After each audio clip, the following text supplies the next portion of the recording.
Que bom que você escolheu estar num lugar que todos nós cremos que é o melhor lugar do mundo. Eu sei que Deus pode estar presente em qualquer lugar. Deus, Ele não se limita ao espaço nem ao tempo. Mas Ele escolheu habitar no seu coração. Está conosco nesta manhã para juntos prestar um culto de louvor e adoração. Como é bom ver um povo animado, um povo feliz, um povo do qual eu tenho orgulho, tenho o privilégio de fazer parte e dizer que é a minha família espiritual. Seja bem-vindo. Tem alguém que está nos visitando nesta manhã, alguém que não é batizado, que de repente frequente outra igreja e veio convidado, veio prestigiar. Tem alguém? Seja bem-vinda, minha irmã. Que Deus continue convidando você a cada oportunidade, que você sinta-se acolhida, sinta-se bem em nosso meio. Como eu disse, aqui é a casa do nosso Pai. A Bíblia diz que aqui é o templo, a casa de oração para todos os povos, não é verdade? Então todos são bem-vindos. Você também que está conosco através da internet, através do YouTube, que bom que você escolheu estar conosco, estar conectado através desta igreja. Bom, eu quero me apresentar, eu me chamo Roque, gosto de ser conhecido como Roque Jesus. Esse nome faz parte do meu nome que é grande, mas eu gosto de ser conhecido dessa forma. Então, depois que eu aceitei Jesus, eu passei a aceitar meu nome com mais facilidade. Eu não gostava muito do meu nome, até descobri que Roque significa rocha, né? Pedra, em inglês. Quando a gente percebe, entende o significado da pedra, aí eu passei a aceitar com mais facilidade o meu nome e ter o prazer de falar que eu me chamo Roque. É literalmente Roque, tá?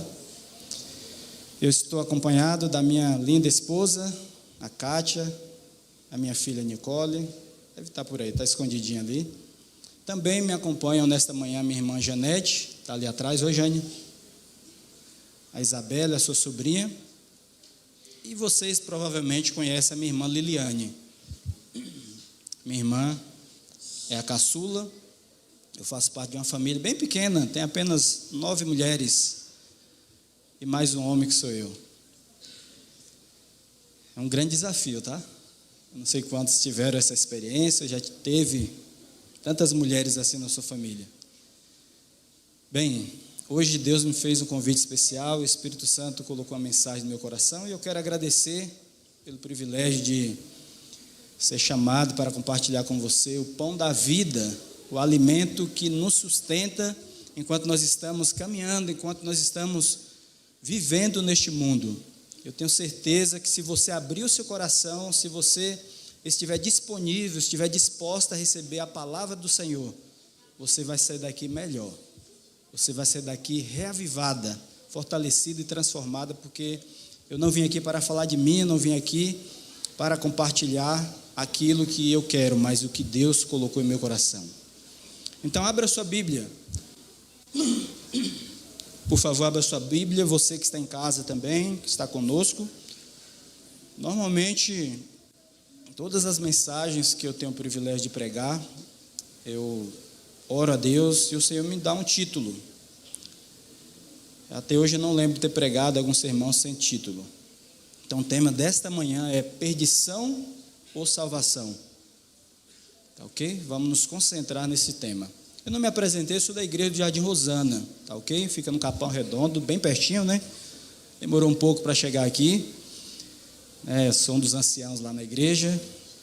E para a honra e glória do Senhor, vamos juntos continuar na nossa missão, no nosso chamado. Então, abriu a sua Bíblia aí? Bíblia na mão, Jesus no coração. Eu nunca dou continuidade sem fazer uma oração. Então eu convido você a fechar seus olhos, abrir aí em Filipenses, se você já está com sua palavra, se está com seu aplicativo. Fica a seu critério. Importante é a forma como você se dispõe a adorar a Deus. Podemos falar com o nosso Pai? Então ore comigo, por favor, feche seus olhos. Senhor, nosso Deus, nosso bom Pai, como é bom adorar o Senhor. Oh, que alegria estar na Tua presença, meu Deus. Não existe nada melhor. Eu entendo o que Pedro falou quando esteve na presença de Elias e Moisés, quando viram Jesus sendo transfigurado. Eu entendo ele dizer: bom é estarmos aqui, pois essa foi a sensação que ele teve, um pedaço, uma experiência, uma degustação do que vai acontecer na eternidade. Ao estarmos aqui nesta manhã, um ambiente, embora feito para o Senhor ser exaltado, ser adorado, sabemos que tem muito a oferecer quando comparamos a eternidade, quando comparamos a perfeição do céu.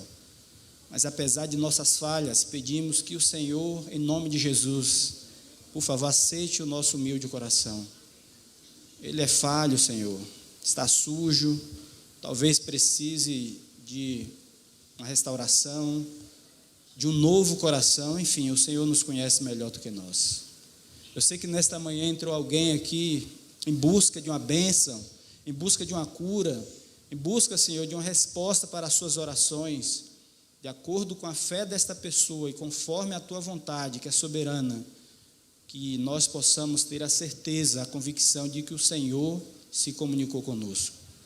Pedimos essas bênçãos, também oramos e suplicamos por todos os adoradores que estão conosco na internet, e o fazemos em nome de Jesus, amém. Filipenses capítulo 1, versos 27 e verso 28.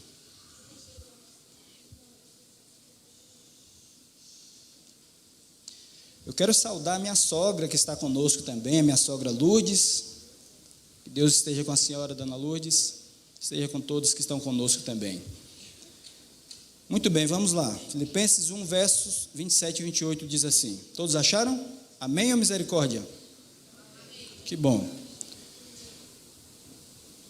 Vivam acima de tudo, de modo digno do Evangelho de Cristo, para que, eu indo vê-los ou estando distante, eu ouça no tocante a vocês, que estão firmes em um só espírito, como uma só alma, lutando juntos pela fé evangélica, e que nada esteja afastando ou intimidando vocês pelos adversários, pelos inimigos, pois o que é para eles prova de evidente perdição, é para vocês de salvação, e isto confirmado por Deus. Como eu disse, o tema perdição ou salvação. O apóstolo Paulo estava preso, bem sabemos que ele estava em Roma, encarcerado, e ele escreve algumas cartas, dentre elas a carta aos Filipenses, que é conhecida como a carta da alegria, a carta da motivação. Se você estiver triste, estiver desanimado na fé, eu aconselho você a ler o livro de Filipenses. É uma carta bem curta, com apenas 4 capítulos, muito fácil de compreender. São palavras motivacionais, espirituais, exortativas, para que o povo de Deus continue alinhado, continue firmado no chamado que eles receberam, e assim possam viver desfrutando das bênçãos do Senhor. E hoje essa mensagem também é para mim e para você. Se está na Bíblia é bom. Se Deus guardou, se Deus preservou, se está no cânon bíblico, é porque nesta manhã, hoje, certamente vai servir para você como serviu para mim. Quando eu recebi o convite, a primeira coisa que eu faço quando alguém me convida para pregar é orar, pedir a Deus que me mostre, que me dê orientação sobre o que eu devo falar. Eu tenho uma grande dificuldade, eu falei até ontem para minha esposa, não sei se isso é bom ou ruim, eu não consigo repetir sermões, exceto quando Deus fala, não, fale sobre esse assunto. E eu fiquei olhando ali, pedindo a Deus, e logo o Senhor pareceu ter me mostrado o que eu deveria falar há alguns meses atrás, porque esse convite veio há cerca de 2 meses. Pois bem, até domingo a mensagem estava certa, parecia ser essa palavra que eu deveria compartilhar, uma mensagem que eu havia pregado há mais de 5 anos atrás, e eu tenho um carinho especial, uma mensagem que mexe muito comigo. Existem 3 maneiras de Deus se comunicar. Aliás, todos os pregadores que vêm aqui, eles vão pregar 3 tipos de sermões. Um sermão que agrada primeiramente a ele mesmo, o segundo, um sermão que agrade a igreja, e terceiro, um sermão que Deus quer que pregue. Às vezes é possível juntar os 3, Deus faz isso porque Ele pode todas as coisas, mas nem sempre é assim que funciona. E eu peço muito ao Senhor que me mostre o que eu devo falar. Como eu disse, domingo parecia ser a mensagem, mas a partir de domingo a mensagem não mexia comigo. E eu não gosto de pregar um sermão que primeiro não sirva para mim, que eu não consiga compartilhar com minha família, compartilhar no meu trabalho, de diversas formas, de maneira diferente. Eu costumo ir pregando aos poucos, nos meus contatos, nas minhas conversas, para ver a resposta das pessoas, para sentir aquilo que Deus tem falado. E quarta-feira, Deus mostrou uma outra mensagem. Até então eu estava confuso. Por isso o tema desta manhã, eu tenho a plena certeza que foi escolhida pelo Senhor. Perdição ou salvação? Queridos, você e eu estamos vivendo em um grande conflito. Não existe campo neutro. Não tem como ninguém ficar isento, não tem como a pessoa ficar em cima do muro, ficar indecisa e achar que vai ficar tudo bem. Parece que alguns estão vivendo como se estivesse na colônia de férias, em um paraíso. Parece que não estão entendendo o que nós estamos vivendo, o que está acontecendo no mundo, as calamidades, as tragédias, e tem talvez a impressão de que esse mundo vai continuar assim, do jeito que está, como se fosse um paraíso. Mas nós sabemos que não será assim. Por isso, nesta manhã, eu gostaria de convidar você, em nome de Jesus Cristo, a se fortalecer, a confirmar a sua decisão, a sua escolha que um dia você fez, ou quem sabe a dar um passo de fé, se entregando, se aproximando mais de Jesus. Nós vamos estudar 3 estratégias que o inimigo ele usa para nos afetar, para nos atingir, seja para nos tirar da presença de Deus ou para nos afastar de perto dele, para nos impedir de irmos até o Senhor.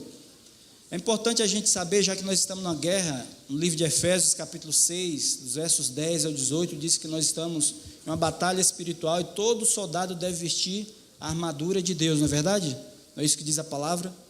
E Paulo, quando escreve aos Efésios, ele está contemplando um soldado que está à sua frente, está vigiando ele. Então ele vê essa imagem de um soldado e aí ele começa a transmitir, a transferir para as pessoas que receberiam a carta de Efésios.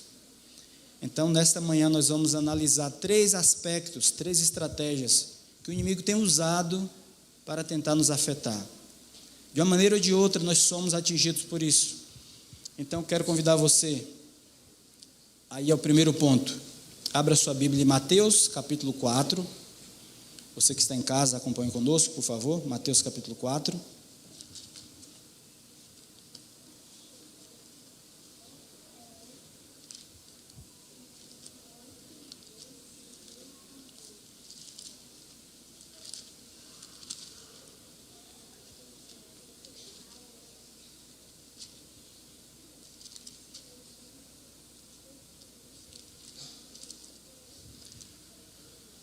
diz assim, versos 8 até o 10. Levou-o ainda o diabo a um monte muito alto, mostrou-lhe todos os reinos do mundo e a glória deles. E lhe disse, tudo isso te darei, se prostrado me adorares. Então Jesus lhe ordenou, retira-te, Satanás, porque está escrito, ao Senhor teu Deus adorarás, e só a Ele darás culto. Nós vamos ler 3 textos para enfatizar essa primeira parte, a primeira estratégia, que eu vou compartilhar uma experiência, uma história para vocês entenderem. Mas antes da gente avançar, antes de partirmos para os 2 próximos versos, eu quero dizer que a primeira estratégia que o inimigo usa para tentar afastar as pessoas, para separar as pessoas de Deus ou impedi-las de ir até o Senhor, é fazer com que um grupo de pessoas acreditem que Ele não existe. Essa é a primeira estratégia. Tem muita gente por aí que não acredita na existência de Satanás. Nós vamos reforçar que isso não é verdade. Para nós que estudamos a palavra, que acreditamos, não pode ser verdade, você vai entender o porquê. Vamos para mais 2 textos. Acompanhe agora o livro de 2 Coríntios, capítulo 2. Então percebemos que Jesus foi tentado, você conhece muito bem as 3 tentações, conhece essa história, e o próprio Jesus, ele deu uma ordem, ele falou para que o inimigo, para que Satanás se afastasse, se retirasse.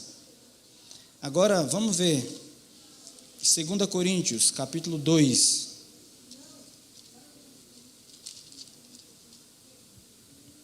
verso 11, você achou? Diz assim: para que Satanás não alcance vantagem sobre nós, pois não lhe ignoramos as suas intenções. Então, um outro reforço, né? 2 Coríntios 11, 2, verso 11, tá ok? Então, o apóstolo Paulo está mostrando que ele entende, que ele percebe que o inimigo ele tem planos, ele tem algumas estratégias e que não pode ser ignorada, não pode ser desprezada por ele, porque quando a gente vacila, quando a gente deixa de vigiar, nós seremos atingidos. E é nesses momentos que algumas coisas acontecem em nossas vidas, que você vai entender nesse tema, nessa abordagem, ao longo desta mensagem. A outra parte, outro verso, Romanos capítulo 16, volte à sua esquerda, está bem do lado aí. Capítulo 16 de Romanos.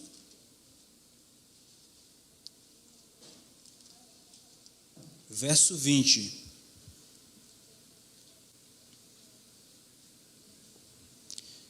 Diz assim: e o Deus da paz em breve esmagará debaixo dos seus pés a Satanás. A graça do Senhor Jesus Cristo seja convosco.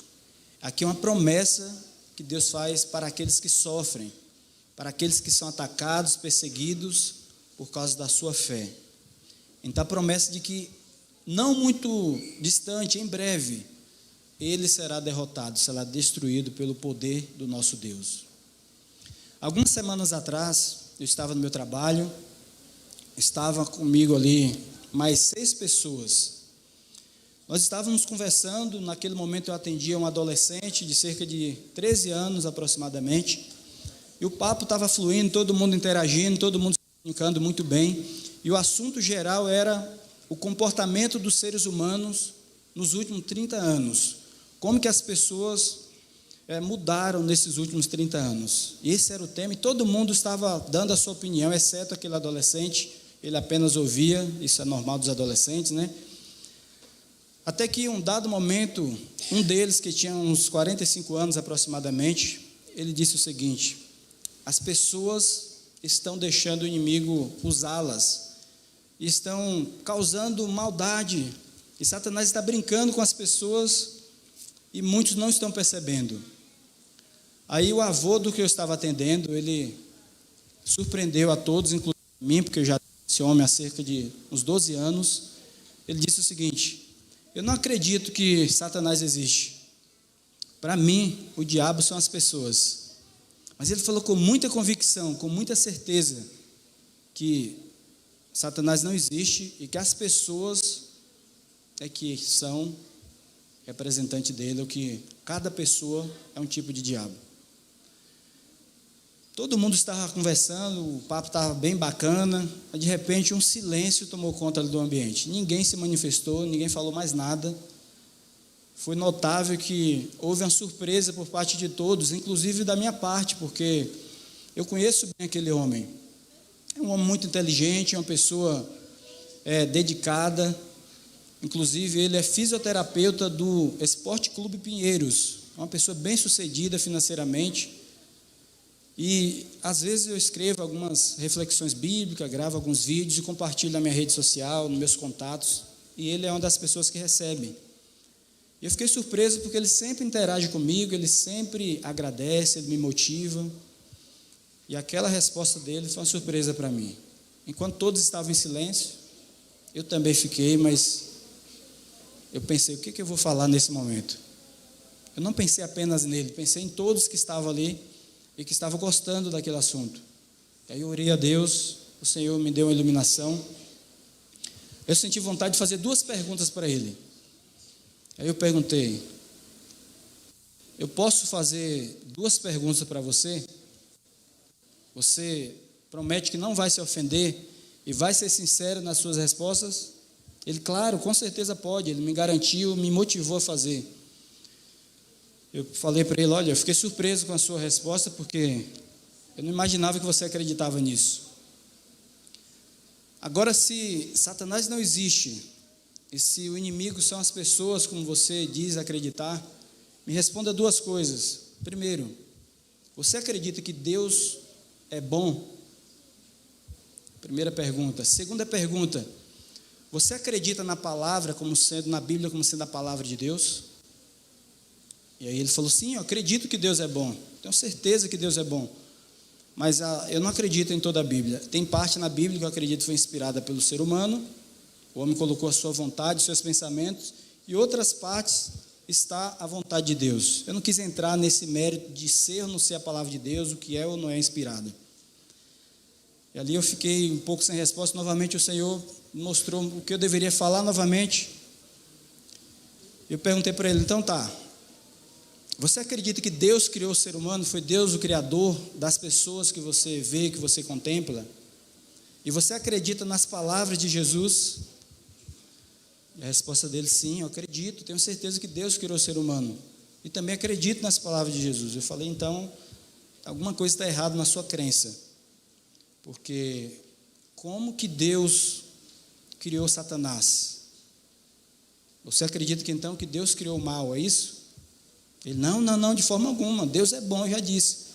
Mas como você explica se as pessoas são o diabo, como você falou, e ao mesmo tempo Deus é bom, não é confuso? E outra, Jesus fala enfaticamente em várias passagens. Na hora eu lembro que eu citei Lucas 18, 10 verso 18, que diz assim, ele fala: olha, eu vi Satanás cair do céu como um raio. Falei: está na Bíblia, dê uma olhada, Lucas 10, 18. Então, como pode você, acredita que Deus é bom, Deus criou o ser humano, acredita em Jesus, Jesus falou que ele viu Satanás, então Jesus não é verdadeiro, Jesus não foi sincero? Aí eu percebi que ele ficou um pouco cabisbaixo, sem muita resposta, e eu aproveitei para dar uma motivada ali às pessoas que estavam presentes naquele ambiente.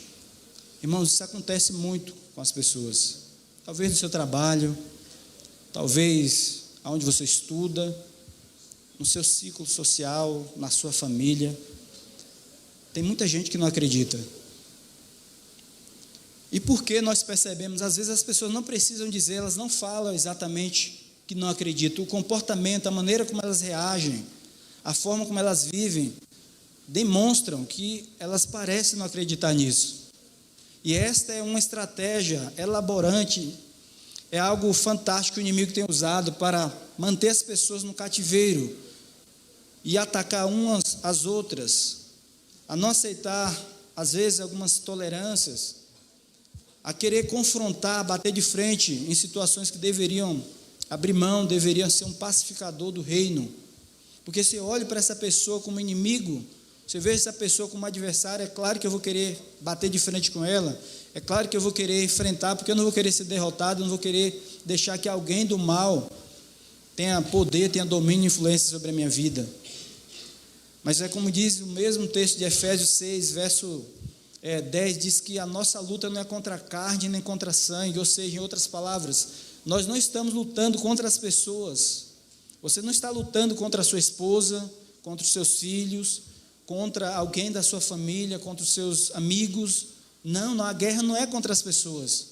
Essas pessoas também estão sofrendo, elas também têm as suas lutas, têm as suas dificuldades, as suas provações. A nossa batalha precisa ser definida.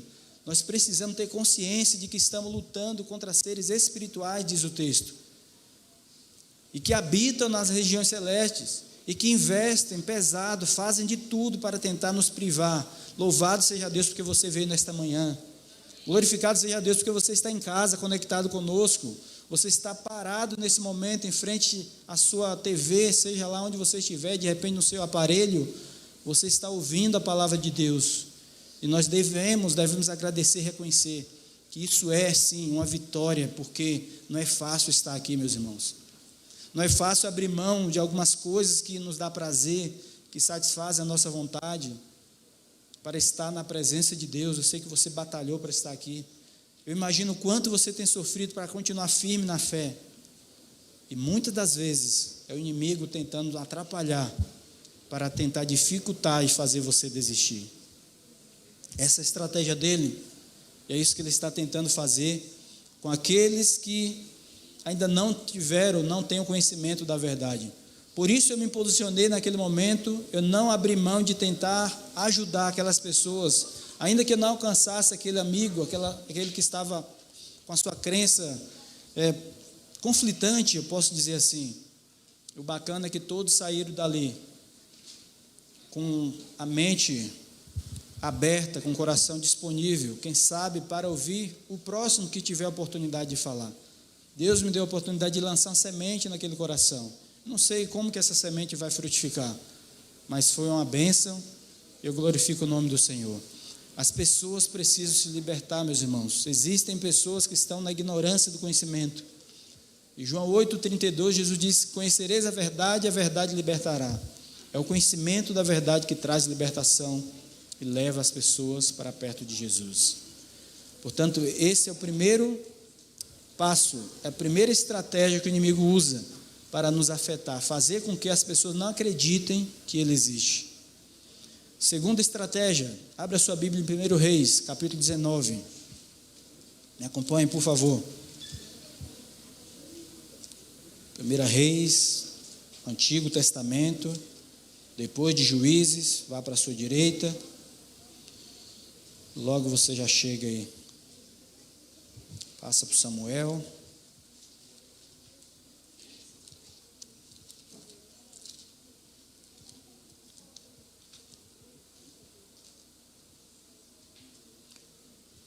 Primeiro livro dos Reis, capítulo 19. Amém? Versos do 1 até o verso 4. Diz assim: Acabe fez saber a Jezabel tudo quanto Elias havia feito e como matara todos os profetas à espada. Então Jezabel mandou um mensageiro a Elias a dizer-lhe: Façam-me os deuses como lhes aprouver, se amanhã, a estas horas, não fizer a tua vida como fizeste a cada um deles. Só para contextualizar rapidinho aqui, Elias, ele tinha acabado de sair do Monte Carmelo, havia enfrentado talvez o maior desafio da sua vida, tendo que enfrentar alguns adversários humanos, tá? Pessoas se entregaram a alguns deuses, estavam a serviço de Satanás, ou melhor, estavam adorando alguns deuses. E Elias queria trazer o povo de volta. A maioria deles fazia parte do povo de Deus, era da igreja, havia se apostatado, haviam se afastado do Senhor. E como mensageiro, como servo de Deus, como profeta, Elias, ele passou a trabalhar incansavelmente para alcançar as pessoas e resgatá-las de volta para perto de Jesus. Então, houve uma matança porque ninguém se arrependeu. Às vezes, pasme, abre parênteses aqui, você vai encontrar na Bíblia Deus mandando matar pessoas. Às vezes você vai ver até crianças morrendo. Eu aconselho você, se você algum dia encontrar, estude com muito carinho e atenção esses textos. Pesquise o contexto histórico, como que eram esses povos, como que eram essas pessoas. Irmãos, não existia mais esperança, e essas pessoas, até as crianças que ficassem vivas, elas causariam terror.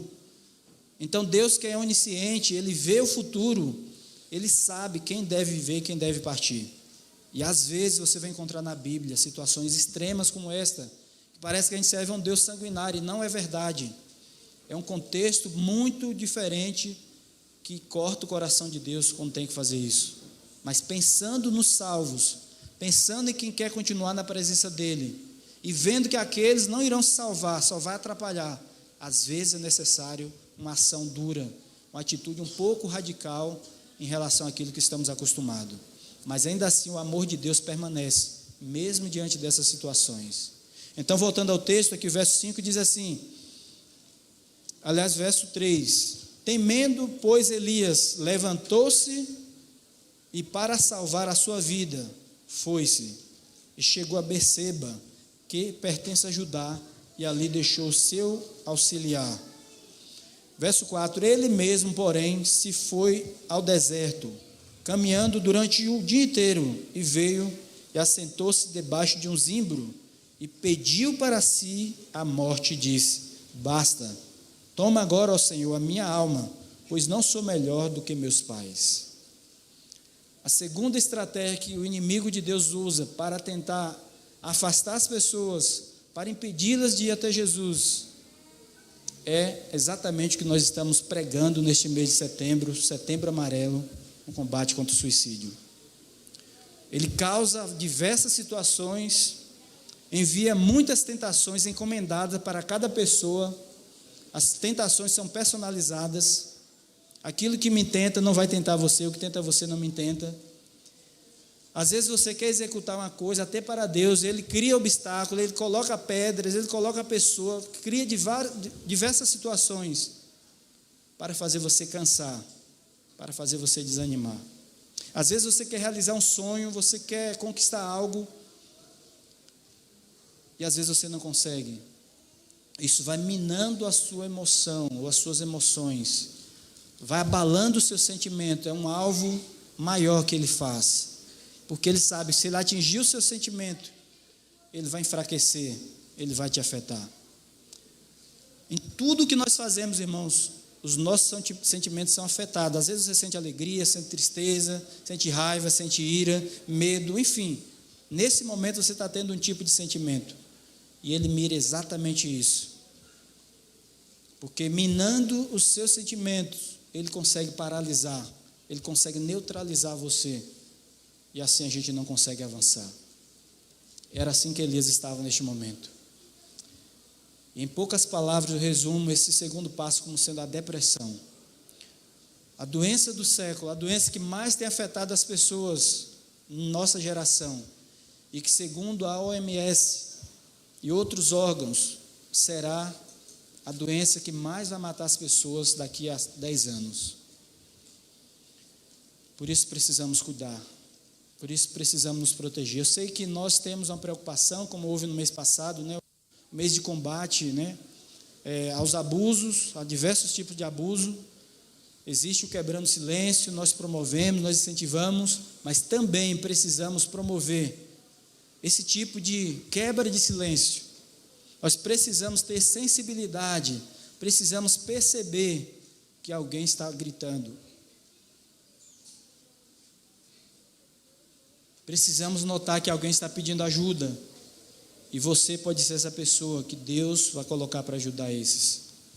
O que causa depressão? A depressão são vários fatores, né? O foco central não é esse. O foco hoje são as estratégias que o inimigo usa para nos paralisar ou nos afastar de Deus. Mas no caso de Elias, os teólogos ou psicólogos, ou os dois, eles percebem que existe aqui um esgotamento mental. Elias já está no extremo, ele já não está aguentando mais. E analise comigo, pense comigo o que aconteceu na vida de Elias. Algumas coisas que nos levam ao cansaço, que pode chegar ao esgotamento mental. Elias acreditava que ele era o único em Israel que continuava adorando o verdadeiro Deus. Isso às vezes enfraquece a nossa fé, isso mina as nossas emoções. Parece que nós somos os únicos, mas isso não é verdade. Existem pessoas espalhadas por toda a parte, não somente aqui nesse bairro, não somente na Zona Sul, em São Paulo, no Brasil, no mundo inteiro. Deus sempre teve um remanescente e sempre vai continuar tendo. Você e eu não somos e nem seremos os únicos a adorar o nosso Deus. Então isso levou Elias a um enfraquecimento, porque ele tinha uma crença de que era o único em Israel. A outra coisa que levou Elias ao esgotamento mental, Elias, ele queria que as pessoas entendessem, que as pessoas adorassem o único Deus. Ele se esforçava, ele fazia de tudo, ele era aquele que abria a igreja, ele era aquele que movimentava o grupo, ele era aquele que incentivava as pessoas, que queria ver as pessoas na presença de Deus, mas a falta de resposta levou Elias ao esgotamento mental. E isso também afeta a liderança da igreja, isso também afeta aqueles que querem fazer a vontade de Deus, aqueles que compreenderam o chamado, que fazem parte do povo de Deus e atuam diretamente na linha de frente. E, inclusive, deixa eu falar uma coisa para você, essas pessoas estão machucadas, estão feridas, às vezes vêm aqui à frente, cantam, se esforçam, tocam, fazem de tudo, porque acreditam, porque têm uma esperança, mas às vezes no íntimo seu coração está ferido, às vezes está lutando com algum drama, com algum trauma, com alguma situação momentânea, e está aqui servindo e adorando a Deus, para que você que está sentado, para que você que está em casa adorando, tenha essa experiência real com Deus e acredite que Ele existe e que vale a pena continuar adorando. Terceira coisa que Elias ele experimenta aqui, que levou ao esgotamento mental. Elias, ele sentiu-se ameaçado. Elias, ele venceu. Elias superou 450 profetas, ou talvez tivesse mais. Ele viu Deus atuando, ele viu Deus fazendo um grande milagre. As pessoas se curvaram, as pessoas adoraram. Parecia que o problema tinha sido resolvido, parecia que agora ele teria um momento de paz. A sua família agora poderia, quem sabe ele e a sua esposa, poderia ter uma experiência de ficarem juntos, poderia talvez viajar, passear, tirar férias, porque ele estava cansado. Todo mundo tem direito a isso. Elias baixou a guarda. E aí o que aconteceu? Jezabel mandou um recado, dizendo que ele iria morrer. Quando nós estamos sob ameaça, quando temos a impressão de que vamos perder a vida, aí chega o limite, aí a gente não suporta. Um homem de Deus, um profeta do Senhor, um guerreiro que combateu durante toda a sua vida, que inclusive foi levado sem morrer, foi levado arrebatado para o céu, também passou por esse momento de dor, enfrentou esse dilema da depressão. Isso também pode acontecer comigo e com você. Então, não se sinta a pior pessoa do mundo se isso acontecer, se isso estiver acontecendo com você ou com alguém da sua família. Não deixe de pedir ajuda. Tente você com Deus primeiro. Mas se você vê que não está dando certo, não está suportando, abre o seu coração, seja humilde, porque Deus tem os seus e tem pessoas dispostas a te ajudar. Confie. E como é difícil, irmãos, como é ruim lidar com isso. Eu posso dizer que eu tenho propriedade para falar com toda humildade sobre esse assunto. Aos 12 anos eu perdi o meu pai. Meu pai era o meu herói. Naquele tempo eu enxergava ele dessa forma. E quando eu recebi a notícia de que meu pai tinha morrido, para mim foi um grande impacto, foi uma grande tragédia para alguém que tinha planos e estava entrando na fase difícil que é a adolescência, aos 12 anos de idade. Eu fiquei cerca de 1 ano sem sair de casa. Eu perdi o motivo, perdi a razão, não tinha motivação para mais nada. Mas Deus usou uma pessoa, essa pessoa me levantou. Foi uma palavra dura, mas funcionou na época. Hoje talvez não dê certo, porque as pessoas mudaram. Nós não temos muita condição, muitos não conseguem ouvir algumas coisas, mas para mim funcionou há muitos anos atrás. E Deus me restaurou. O Senhor me curou. Mas eu vejo isso também na minha família. Como eu disse para vocês, eu tenho 9 irmãs. Eu sou o único homem, perdi meu pai aos 12, sentindo um dever, na responsabilidade de dar um auxílio, de dar uma assistência, a minha mãe ajudando naquilo que eu pudesse, as minhas irmãs, meus sobrinhos, que alguns maridos abandonaram a família. E há cerca de 9 anos nós fizemos uma coisa bem diferente, bem difícil. Minha irmã que está aqui e eu fomos até Salvador, na Bahia, nossa terra natal, tentar resgatar, tentar restaurar a nossa irmã mais velha, que estava numa situação extrema, de calamidade, já tinha virado uma acumuladora, não tinha nem espaço para entrar na sua casa, mais de tanto lixo que tinha. Eu paguei 23 carrinhos de mão para ser recolhido, de tanto lixo que tinha na sua casa, para vocês terem ideia. O meu sonho, o nosso desejo era trazer a nossa irmã para São Paulo, porque era muito difícil o tratamento na Bahia, não era tão fácil como é hoje, embora continue difícil, e foi difícil ter apoio das companhias aéreas, das empresas de ônibus para trazer a minha irmã, e nós não tínhamos condições, todo mundo cobrava caro. Eu fui até a TV Record, pedi ajuda, bati na porta da Record, fizemos a reportagem, para ver se as companhias aéreas se tocavam, para ver se alguém era comovido. Ninguém me deu atenção, mas depois que me viram, depois que eu falei, que eu mandei um e-mail, tudo mudou. Inclusive ganhei até passagem gratuita, 99% para mim é gratuito. Mas como eu havia encontrado um amigo que providencialmente estava de férias, ele se dispôs a vir comigo trazer a minha irmã até São Paulo, nós viemos de carro. Cerca de 4 ou 5 anos, né, amor? Mais ou menos, nós voltamos de novo, agora no interior da Bahia, buscar uma outra irmã. Não era igual, mas situação parecida, uma situação difícil. E novamente viemos na mesma situação, só não fiz o mesmo barulho, mas eu fiz o mesmo contato que eu tinha lá com algumas pessoas. E o Senhor novamente providenciou e nós trouxemos, aliás, essa outra irmã, internamos as duas e graças a Deus elas se recuperaram mediante aquilo que viviam. Então não desista, não abra mão. Você que está passando por um momento de dificuldade, que enfrenta talvez isso na sua casa, que já lidou com isso, alguém da sua família, seja sensível, perceba que alguém talvez está pedindo a sua ajuda. Não abra mão. Deixa eu falar uma outra coisa para você, irmãos. Por mais que a pessoa pareça morrer, é irônico que a gente vê aqui nesse texto. Elias fugiu da morte, não queria morrer, mas quando ele chega na presença de Deus, ele pede para morrer. Irônico, né? Contraditório, um paradoxo. Mas é assim que acontece. É uma confusão na mente da pessoa. Uma hora ela quer uma coisa, outra hora ela não sabe o que ela quer. Não julgue, não critique, não condene, acolha, ajude, se disponha. É como uma adolescência, segundo os neurocientistas, eles não sabem, é uma fase confusa. Às vezes eles têm uma posição, um comportamento que nem eles entendem o que estão fazendo. E às vezes a gente tem dificuldade de entender sobre isso. Então, só existe uma pessoa neste universo que viveu aqui, que nasceu para morrer. Apenas um. O nosso Senhor Jesus Cristo. Ele não foi um lunático, ele não foi um suicida. Ele veio justamente porque ele queria te salvar. Ele veio fazer uma troca, como a gente estudou na lição desta semana. E como foi dramático para Jesus, como foi difícil para Jesus ter que lidar com isso.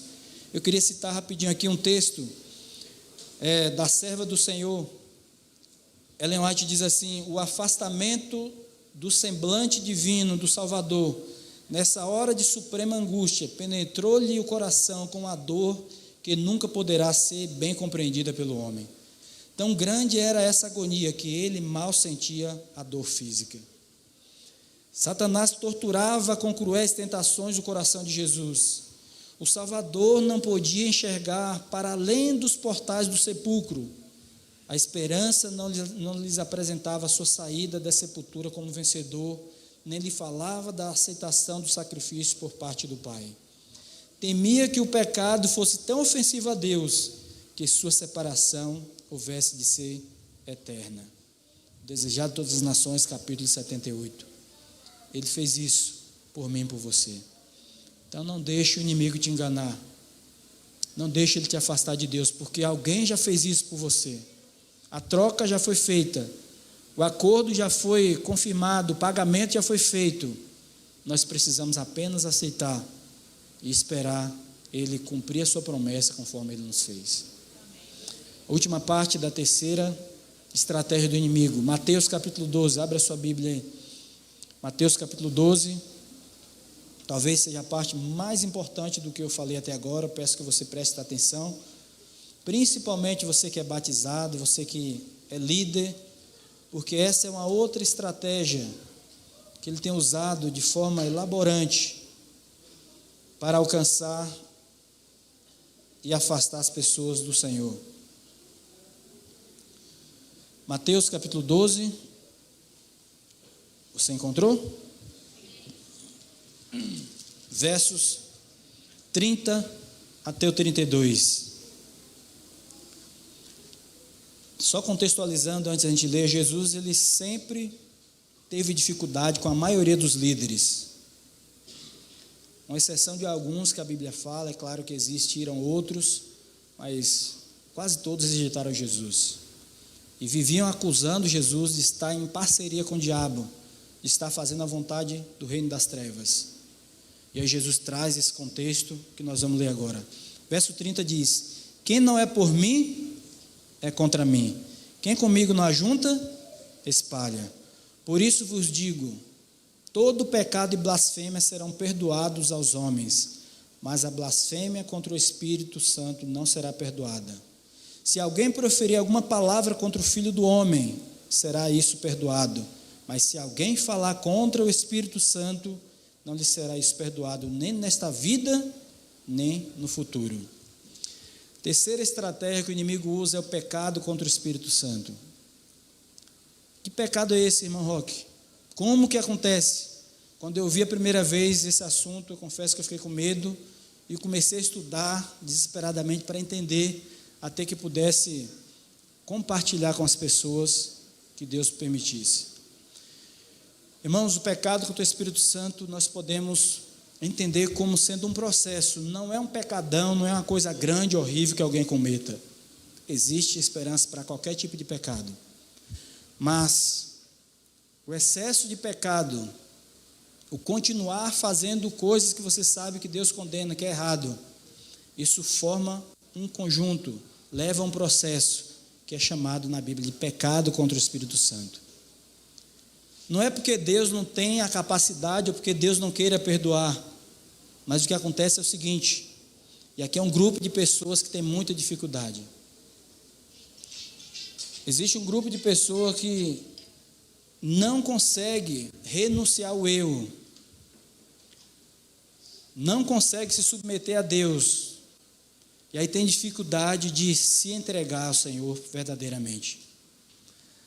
Às vezes ela vê na Bíblia, às vezes alguém fala, alguém avisa, mas ela continua insistindo. E sabe qual é o problema disso? A gravidade de pecar contra o Espírito Santo, quer ser no presente, ou sei lá, daqui a alguns meses ou ano, é que a pessoa ela não reconhece que está errado. Ela não acha que o que ela fez, o que ela faz está errado, é pecado. E aqui está o grande cerne da questão. Se eu não acho que é errado, se eu não acho que eu pequei, logo eu não reconheço e não me arrependo. Por isso Deus não pode perdoar uma pessoa que não se arrepende. Então esse processo de não reconhecer que está errado, de não acreditar ou entender que precisa se arrepender e se entregar a Deus, aí entra esse processo rápido aqui, né? Que é um processo de renúncia, e é difícil renunciar ao eu, um processo que leva à submissão da minha vontade, dos meus desejos, e aí posteriormente vem a entrega. Não tem como alguém se entregar se ela não passar por esses dois estágios da renúncia e da submissão. É impossível, com toda certeza, alguém se entregar a Deus se ela não gosta de renunciar e se ela não gosta de submeter a Deus. E aí vai formar o pecado contra o Espírito Santo. Às vezes a pessoa vai no lugar e ela chega naquele lugar e ela se incomoda. Ela ouve uma vozinha ou no lugar faz alguma coisa e o Espírito Santo está falando, olha, isso não é para você. Isso não é certo você fazer, você conhece a palavra, você é filho de Deus, já foi te ensinado, e a pessoa ela se sente mal naquele lugar. Isso é uma forma prática da gente entender. E a pessoa volta, às vezes tem gente que não fica em paz, ela pede perdão, só que de repente vem um outro convite, vem uma outra oportunidade, de novo ela vai. Na segunda vez a voz já fica fraca, porque às vezes alguém falou, você viu alguma coisa demais? Você viu algo errado? Não, isso é coisa da sua cabeça, para com isso. Aproveita, curte a vida. E aí, baseado talvez nessa influência, ela já não fica vigilante, ela já se entrega um pouco mais, mas se entrega para o lado errado. E ela começa a praticar, daqui a pouco ela faz tanto isso que ela começa a defender que aquilo é certo, não tem problema nenhum. E ela começa a pregar sobre aquilo que um dia incomodou ela. E ela diz assim, olha, a minha consciência não me acusa mais. Ei, a sua consciência um dia lhe acusou e você disse não. Um dia acusou e você rejeitou. É assim que forma o pecado contra o Espírito Santo, meus irmãos. Eu estou pregando aqui, você está me ouvindo. Se você sair lá fora, talvez você já não me escute com tanta facilidade, com tanta clareza. Se você descer lá embaixo, talvez você já não me escute mais, mas eu continuo falando aqui, estou pregando novamente. Aliás, eu não parei. Se você for para a rua, você já não me ouve mais nada, acabou. É assim que a gente se afasta, é assim que a gente não ouve mais a voz do Espírito Santo. Essa é outra estratégia que o inimigo usa para nos prender, para nos manter cativos neste mundo ou nos afastar do nosso Deus.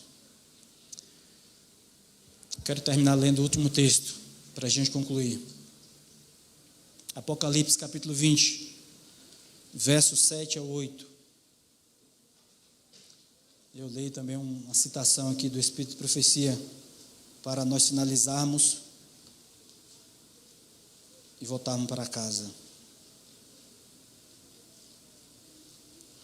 Você estudou na lição, tenho certeza que o comentário de sexta-feira de ontem falou que Pilatos, ele negociou, vocês lembram?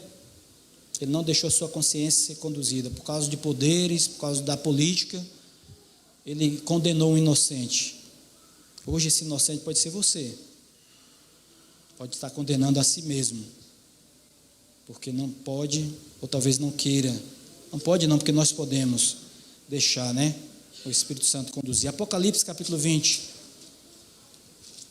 versos 7 a 11 diz assim: quando, porém, se completarem os 1000 anos, Satanás será solto da sua prisão e sairá a seduzir as nações que há nos 4 cantos da terra, Gog e Magog, a fim de reuni-las para a peleja. O número dessas é como a areia do mar. Marcharam então pela superfície da terra e sitiaram o acampamento dos santos e a cidade querida. Desceu fogo do céu e os consumiu. Para mim, esse é um dos versos mais impressionantes da Bíblia. Irmãos, por que estou finalizando com este verso? Nós não podemos desistir. Você já chegou até aqui, você já passou por tantas coisas, tantos anos na igreja, tantos desafios, tantos obstáculos. Você não pode desistir, não é tempo para isso mais. O inimigo me impressiona, a única coisa que eu admiro no inimigo, eu falo para você, porque nessa vida a Bíblia diz que a gente deve analisar tudo e reter o que é bom, não é? É a perseverança dele, é a insistência. Ele sabe que vai haver 1000 anos no céu, que as pessoas vão confirmar quem está salvo ou perdido. Deus vai prestar conta para o universo. A cidade santa vai descer. E mesmo assim, o maldito, sei lá que palavra dizer, ele ainda vai tentar destruir as pessoas. Você tem ideia do que significa isso? Já acabou, não existe mais esperança, não existe mais tempo. Não tem como ninguém mudar de lado, a porta da graça fechou, mas ainda assim, o que ele puder fazer para tentar tirar as pessoas da cidade santa, ele vai fazer. Vai ressuscitar um batalhão, como a areia do mar, gente de toda parte, todo tipo de pessoas. Ele vai reunir essas pessoas para tentar fazer com que as pessoas acreditem e invadam a cidade. Você tem ideia do que significa isso? Então, em nome de Jesus, não desista. Em nome de Jesus Cristo, não brinque só de vir à igreja. Venha à igreja com o coração para adorar. Não brinque de ser cristão, porque ele não está brincando de ser diabo, meus irmãos. A gente está vendo muitas coisas acontecendo na natureza, e às vezes é ele também tocando na natureza, para negar a Deus, para levar as pessoas a sofrimento. A gente vê as pessoas mudando, como eu disse da história do meu cliente, o comportamento das pessoas está mudando a cada dia. Existia um perfil que você conseguia identificar. Hoje as pessoas são ecléticas. É modismo, cada um tem um gosto, às vezes é até trabalhoso você conseguir identificar quem é quem, que tipo de pessoa é, porque cada um tem um jeito diferente, e até aí está tudo certo. Mas às vezes virou uma coisa tão extrema que cansa, porque você não tem mais um foco, você não consegue mais usar a mesma estratégia para alcançar todos. E aqui finalizando, ela diz assim, no livro Testemunho para a Igreja, capítulo 5, melhor capítulo 8, volume 5, estamos perto do final dos tempos. Foi-me mostrado que os juízos de Deus já estão caindo sobre a terra. O Senhor nos advertiu quanto aos acontecimentos que estão prestes a ocorrer.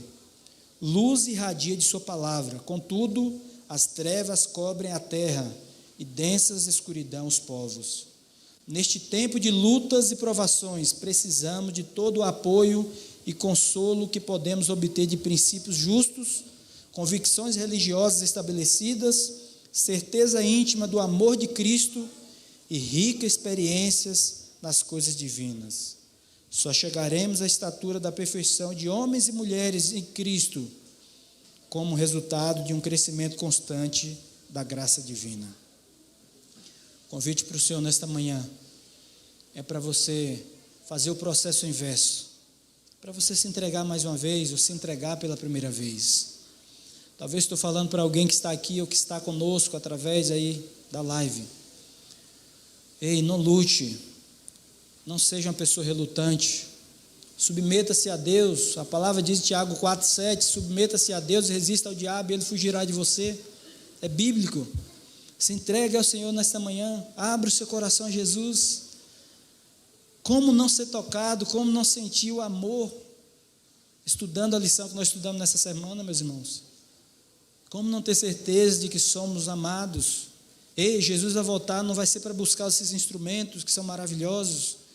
Jesus não vai buscar para levar essa estrutura. Ele não vai voltar para buscar o seu carro que está lá embaixo. Ele não vai voltar para buscar os animais se você não estiver lá. Você é a coisa mais importante, é o que existe mais precioso para o nosso Deus. O céu está disposto a fazer de tudo para te alcançar.